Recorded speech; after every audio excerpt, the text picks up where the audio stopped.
কমিশনের যিনি প্রধান ব্যক্তি ডক্টর ইউনূসের পরেই যার অবস্থান, এই ডক্টর আলী রিয়াজ, উনিও তো আমেরিকার নাগরিক। উনি আবার আমাদের এখানে সংবিধান সংস্কার কমিশনের প্রধান। আমাদের সংবিধান সংস্কার করে দিচ্ছেন আমেরিকার একজন নাগরিক। এই দেশে যারা সংবিধান নিয়ে লেখাপড়া করেন ওদের তো আত্মহত্যা করা উচিত। যে একটা রাষ্ট্রবিজ্ঞানের অধ্যাপক বিদেশি ইউনিভার্সিটির, সে এসে আপনাকে বুঝিয়ে দিচ্ছে যে সংবিধানটা কি হবে, এবং তার লিখে দেওয়া সংবিধান এদেশে পরবর্তী সময়ে যুগ যুগ ধরে এদেশের সংবিধান বিশেষজ্ঞরা মান্য করে চলবেন। মানে এর চেয়ে বড় ট্র্যাজেডি আর কি হতে পারে। এবং আমাদের যারা সংবিধান বিশেষজ্ঞ আছে এরা এতটাই মেরুদণ্ডহীন, এতটাই তারা কাপুরুষ যে এই কথাটা তারা প্রতিবাদ বন্ধ করার সাহস পায় না, বলতে পারে না এটা ঠিক হচ্ছে না। তারা কেউ কেউ দু একজন যারা আছেন তারা অভিমান করে বসে থাকেন। একজন আছেন ডক্টর শাহদিন মালিক, ওনাকে প্রথমে এই কমিশনের প্রধান করা হয়েছিল, পরে ওনাকে বাদ দেওয়া হয়েছে। কেন বাদ দেওয়া হয়েছে এটা বলার মতো সৎসাহস এই ভদ্রলোকের নাই। এই ভদ্রলোক আগে আমি খুব পছন্দ করতাম, কিন্তু ওনার এই কাপুরুষিত আচরণ দেখে আমি লজ্জিত হই এখন। উনি বলতে পারেন না যে কেন উনি এটা করতে পারলেন না, কেন ওনাকে বাদ দেওয়া হলো। উনি চুপ করে বসে আছেন, ভদ্রতা দেখাচ্ছেন, খুবই আনফর্চুনেট। তো আমাদের হয়েছে এই সমস্যাগুলো। আসসালামু আলাইকুম প্রিয় দর্শক, আপনাদেরকে একটা মজার তথ্য দিই। হাসিনার এই আমলের শাসন আমল, যে প্রায় ৫.৫ বছর উনি ছিলেন ক্ষমতায়, এ সময় ওনার যে ৪ জন ফরেন মিনিস্টার ছিল, ৪ জন, ডক্টর দীপুমণি, তারপরে আবুল হাসান মাহমুদ আলী, তারপর ডক্টর এম এ মোমেন, তারপর হাসান মাহমুদ, ডক্টর হাসান মাহমুদ, এই ৪ জন ফরেন মিনিস্টার ৪ জনই কিন্তু ফরেন সিটিজেন ছিলেন। মানে এরা ৪ জনই দ্বৈত নাগরিক ছিলেন, মানে বাংলাদেশের নাগরিক ছিলেন, আবার অন্য একটা দেশেরও নাগরিক ছিলেন। তারাই দায়িত্বে ছিলেন আমাদের দেশের পররাষ্ট্র মন্ত্রণালয় চালানোর জন্য। মানে অন্য রাষ্ট্রের নাগরিকরা আমার দেশে পররাষ্ট্র মন্ত্রণালয় চালাতেন। তারা আমাদের দেশের নাগরিকও ছিলেন, কিন্তু অন্য দেশেরও ছিলেন। অন্য দেশের কেন নাগরিকত্ব নিয়েছিলেন? কারণ তারা মনে করেছিলেন আমার দেশের চেয়ে ওই দেশটা অধিকতর তার জন্য সুবিধাজনক বসবাসের। তার বসবাসের জন্য ওই দেশটা, যে দেশে তিনি নাগরিকত্ব নিয়েছেন, সেটা বেটার।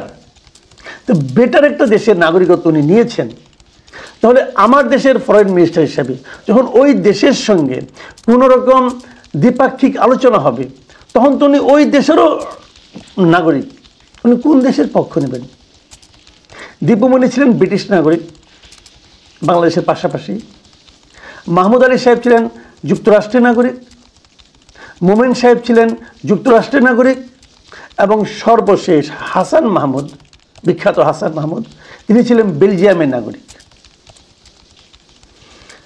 তো এই যে অন্য একটা দেশের নাগরিকত্ব নেওয়া, সেটা কি আপনার কাছে মনে হয় না যে এটা কনফ্লিক্ট অফ ইন্টারেস্ট হতে পারে? হতে পারে। যখন নাকি আপনাকে জাতীয় দায়িত্বে থাকবেন, তখন এই ধরনের নাগরিকত্ব থাকা উচিত না। কিন্তু কাকে বলবেন? কে সমাধান করবে? ধরা যাক শেখ হাসিনার কথা। শেখ হাসিনার পরিবার বলতেন, বারবার বলতেন, আমি এবং আমার বোন হলো আমার মূল পরিবার। ভালো কথা, মূল পরিবার। এই পরিবারের উনি ছাড়া আর সবাই বিদেশি নাগরিক। ওনার 2 পুত্রকন্যা আমেরিকার নাগরিক, ওনার বোন ব্রিটিশ নাগরিক, ওনার বোনের 3 সন্তান, 3 জনই ব্রিটিশ নাগরিক। তারা আমাদের দেশটাকে এসেছিলেন শাসন করতে, শোষণ করতে। তারা এই দেশটাকে রেখেছিলেন লুটপাটের জন্য, আর এগুলো নিয়ে জমাতেন তার নিজের দেশে। তারা যদি এই দেশকে ভালোই বাসবেন, তাহলে তো দেশের নাগরিকত্ব ছেড়ে অন্য কি দেশের নাগরিকত্ব নিতেন না। হিসাব কিন্তু সিম্পল একদম। আমি মনে করি একটা জিনিস, সেটা হলো আমাদের দেশের যত দুর্নীতি আছে, বড় বড় দুর্নীতি, এই দুর্নীতির মূল কারণ হলো এই দ্বৈত নাগরিকত্ব।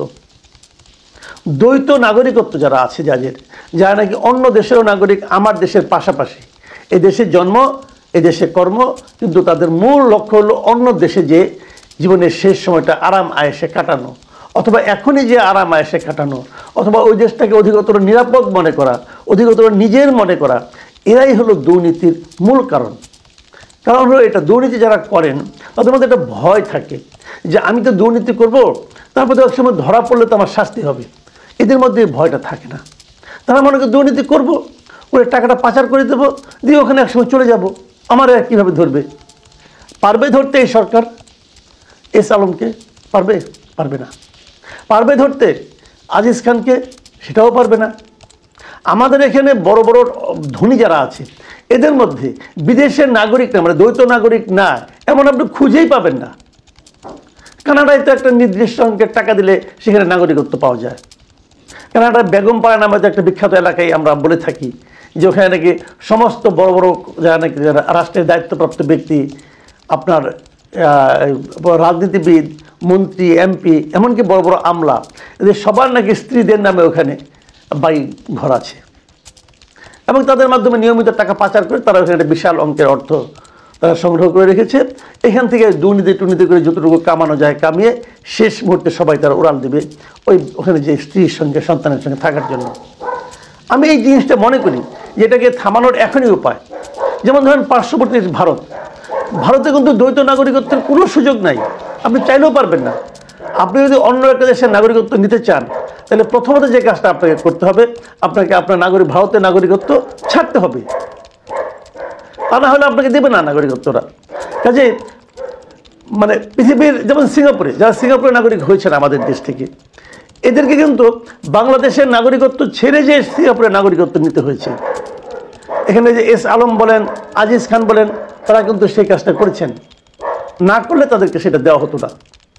কাজেই তারা আসলে সিঙ্গাপুরের নাগরিক, বাংলাদেশে এসেছেন লুটপাট করতে, এখানে ব্যবসা বাণিজ্য করতেন, অবাধে লুটপাট করতেন, ব্যাংকের দায়িত্ব ছিলেন, ব্যাংকের মালিক পক্ষ ছিলেন তারা, সেই টাকা বিদেশে রপ্তানি করতেন, টাকাগুলি চুরি করে পাচার করতেন বিদেশে করে, সেখানে যেয়ে তারা শান্তির সংসার, শান্তির জীবন এখনও কাটাচ্ছেন। আপনি তো কারোর কাছ থেকে আদায় করতে পারছেন না। কাজে মূল ঘটনাটা হলো দ্বৈত নাগরিকত্ব বন্ধ করতে হবে। যদি কেউ দ্বৈত নাগরিকত্ব নিতে চায় যে আমি অন্য দেশের নাগরিকত্ব নেব, তাহলে আপনি রাষ্ট্র পরিচালনার কোনো দায়িত্বে আসতে পারবেন না, কি এমপি কি মন্ত্রী হতে পারবেন না। এই নিয়মটা মনে করি খুব জরুরি ভিত্তিতে করা দরকার। এবং পাশাপাশি আপনি এখানে ব্যবসা করতে পারবেন, কোনো সমস্যা নাই, বিনিয়োগ করতে পারবেন, কোনো সমস্যা নাই, কিন্তু বাংলাদেশে কোনো ব্যাংক থেকে আপনি লোন নিতে পারবেন না। বাংলাদেশের কোনো অর্থ প্রতিষ্ঠানের ব্যাংক, বিমা আপনি মালিক হতে পারবেন না। মানে আপনি কিন্তু অর্থ পাচারের কোনো সুযোগ আপনাকে দেওয়া হবে না। এইভাবে যদি করা হয়, আমি মনে করি কেবল তাহলেই আপনার এই অবাধ দুর্নীতির হাত থেকে রক্ষা পাওয়া যেতে পারে। কোনো ধরনের জনপ্রতিনিধি হতে হলে, জনপ্রতিনিধি সেটা ইউনিয়ন পরিষদের সদস্য হোক না কেন, যেমন সাকিব আল হাসান যখন এমপি হলেন তখন কিন্তু অলরেডি তার সন্তান, পুত্র, কন্যা, স্ত্রী আমেরিকায় থাকে, তারা আমেরিকার নাগরিক, তারা ওখানেই থাকবে, উনিও থাকবেন ওখানে। তাহলে উনি কেন এমপি হবেন? উনি যদি এখানে এমপি হন, উনি কোনো স্ত্রী সন্তানের সঙ্গে সময় কাটাবেন না? কাটাবেন তো। উনি এর আগে একটা ইন্টারভিউ কিন্তু বলেছিলেন যে সেটা হলো যে এই দেশে কি লেখাপড়া করা যায়, এই দেশে কি লেখাপড়ার পরিবেশ আছে। তার মানে এই দেশটা সে এত তুচ্ছ তাচ্ছিল্য করে যে তার সন্তান পরিবারকে পর্যন্ত সে বিদেশে পাঠিয়ে দিয়েছে, যে তার সন্তানকে এখানে রাখতে পছন্দ করে না, এই দেশটাকে অপ্রয়োজনীয় মনে করে, অগুরুত্বপূর্ণ মনে করে, সে কেন এই দেশে জনপ্রতিনিধি হবে? এই প্রশ্নটাকে স্বাভাবিক নয়। এই ধরনের প্রশ্ন আমাদের করতে হবে। কোনো পর্যায়ে জনপ্রতিনিধি, কোনো পর্যায়ে নির্বাচনে বিদেশি নাগরিক না, মানে যারা দ্বৈত নাগরিক আছেন তারা অংশ নিতে পারবেন না, এই ধরনের একটা আইন করতে হবে। আমাদের এখানে সংস্কার কমিশন একটা হয়েছে এবং সেই সংস্কার কমিশনের কাজ হলো বিভিন্ন বিষয়ে সংস্কার করা। এই যে কথাটা আমি বললাম, এটাকে কোনো সংস্কার কমিশনের তো রিপোর্টে আছে? নাই। কেন নাই? কারণ এই সংস্কার কমিশনগুলো কমপক্ষে দুটো গুরুত্বপূর্ণ সংস্কার কমিশনের যারা প্রধান তারাই তো দ্বৈত নাগরিক, এবং পুরো সংস্কারটা যার মাথা থেকে বেরিয়েছে এবং এখন জাতীয় ঐক্যমত। আমি মনে করি বটম লাইন যেটা আমি বলতে চাচ্ছি যে দ্বৈত নাগরিক যারা হবেন তারা দেশের কোনো গুরুত্বপূর্ণ জায়গায় থাকতে পারবেন না। কারণ যখন তারা গুরুত্বপূর্ণ জায়গায় থাকবেন তখন তারা এ দেশের সঙ্গে সঙ্গে অন্য একটা দেশের স্বার্থের কথা ভাববেন, সেটা হওয়া উচিত নয়। এবং সব শেষ প্রশ্ন, ডক্টর ইউনূস কি দ্বৈত নাগরিক? আমি জানি না। তবে উনি দীর্ঘদিন আমেরিকায় ছিলেন, স্বাধীনতা যুদ্ধের সময় ছিলেন, কোনো একটা বিষয় বোধ আছে, দ্বৈত নাগরিক কিনা আমি শিওর না। আমি মনে করি ওনারও এটা ক্লিয়ার করা উচিত যে উনি দ্বৈত নাগরিক কিনা। তবে দ্বৈত নাগরিকদের প্রতি ওনার যে এক ধরনের সহানুভূতি, এক ধরনের বিশেষ কি বলবো সিম্প্যাথি ঠিক নয়, বিশেষ আকর্ষণ কাজ করে, সেটা বুঝতে পারি।